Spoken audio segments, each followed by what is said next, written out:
Assembly इंतखाबात को लेकर बात करूँगा। हम अपने ज़िला किश्तवाड़ की बात करेंगे। किस तरीके से यहाँ चुनावी मुहिम जो है ज़ोर शोरों से जारी है। हर कोई सियासी जो लीडर हैं अपना अपना पक्ष रख रहे हैं। इस वक्त हम किश्तवाड़ हल्के की बात करें, जहाँ मेरे साथ यहाँ पे बात करने के लिए किश्तवाड़ की हल्का की चुनी हुई नुमाइंदा जो बीजेपी पार्टी की है शगुन परिहार, उनसे भी बात करेंगे कि किस तरीके से उनका मिशन जो है किश्तवाड़ के लोगों के लिए होगा।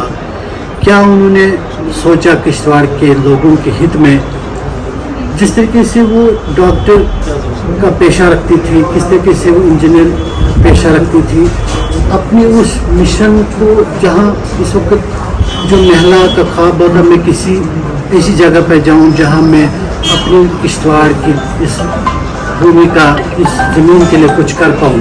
लेकिन पार्टी ने इनके लिए एक जिम्मेदारी दी है कि इस बार चुनाव में हिस्सा लेकर किश्तवाड़ की खिदमत करते हैं कि आप इस किश्तवाड़ आम में आगे एक नया चेहरा हो।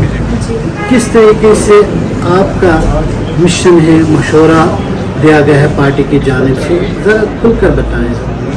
जी, सबसे पहले तो मैं आपसे ये कहूँगी कि ये जो पार्टी का डिसीजन था, इसकी वजह से जो मोदी जी का नेतृत्व है, हम सब लोग जो हैं, हमारे प्रधानमंत्री जी का डंका जो है ना सिर्फ हमारे देश में बल्कि विदेशों में भी बजता है।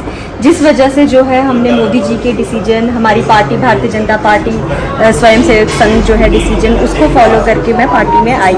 क्योंकि मुझे लगता है कि हमारे जो नेता हैं, अगर वो हमें चाहते हैं, वो चाहते हैं कि आम लोग आए पॉलिटिक्स में, आम लोग जनता के लिए काम करें, तो इस तरह से जब उन्होंने कहा तो मैंने कहा ठीक है, I will go for it. तो इसलिए मैं आई ताकि हमारे किश्तवाड़ के लोगों का भला हो सके, हमारे किश्तवाड़ के लोगों की तरक्की हो सके, हमारे किश्तवाड़ में अमन और चैन आ सके, हमारे किश्तवाड़ में एम्प्लॉयमेंट बढ़े, हमारे किश्तवाड़ में टूरिज़्म बढ़े। जिस तरीके से आपने ये चीज़ें अपने मंशूर में रखा है जी, तो किस तरीके से इस मंशूर को आप आगे चलाएंगे जब आप यहाँ से चुनकर असेंबली में जाओगे? सबसे पहला प्रायोरिटी क्या रहती है? सबसे पहली प्रायोरिटी तो हमारी सिक्योरिटी इश्यूज जो यहाँ पे चल रहे हैं, जिसके चलते आजकल मैं विज़िट कर रही हूँ। पिछली सरकारों के दौर में हम लोगों के कितने लोग मारे गए, मैं नहीं कह रही कि हिंदू मारे गए, हिंदू मुसलमान हर कौम से जो है हमारे लोग मारे गए, हर एक को ये भुगतना पड़ा। हमारे घर में ये हुआ, चंद्रकांत जी के घर में हुआ, यहाँ पे अनेकों वीर जो हैं उनके घर में हुआ। हमारे श्रीनगर से हमारे एक घर से 2 बेटे और उनके एक पिताजी जो है उनको शहीद कर दिया गया अभी कुछ टाइम पहले ही।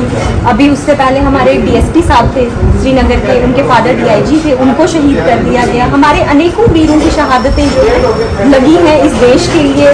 तो मैं चाहती हूँ कि मतलब हमारी फोर्सेस जो हैं वो पहले ही काफ़ी सशक्त हो गई हैं मोदी जी के नेतृत्व में, पर फिर भी जो किश्तवाड़ में कुछ लोग हैं, कुछ शरारती तत्व हैं, जैसे कि हमारे ये एनसी वाले हैं, वो फारूक अब्दुल्ला साहब हैं, जिनकी पार्टी ने, एनसी सरकार ने हमेशा जो है मिलिटेंसी को बढ़ावा दिया श्रीनगर में, वहाँ के लोगों को जो है आतंकवाद की तरफ लेके गए।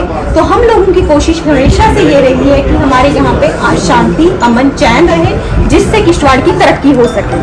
तो हमारी जो पार्टी का मैनिफेस्टो है, सबका साथ सबका विकास, हमने उसी को लेके आगे चलना है। जिस तरीके से आपने मन बना लिया है लोगों के बीच आकर खिदमत करना, जी, क्या खिदमत रहेगी आपकी बरकरार?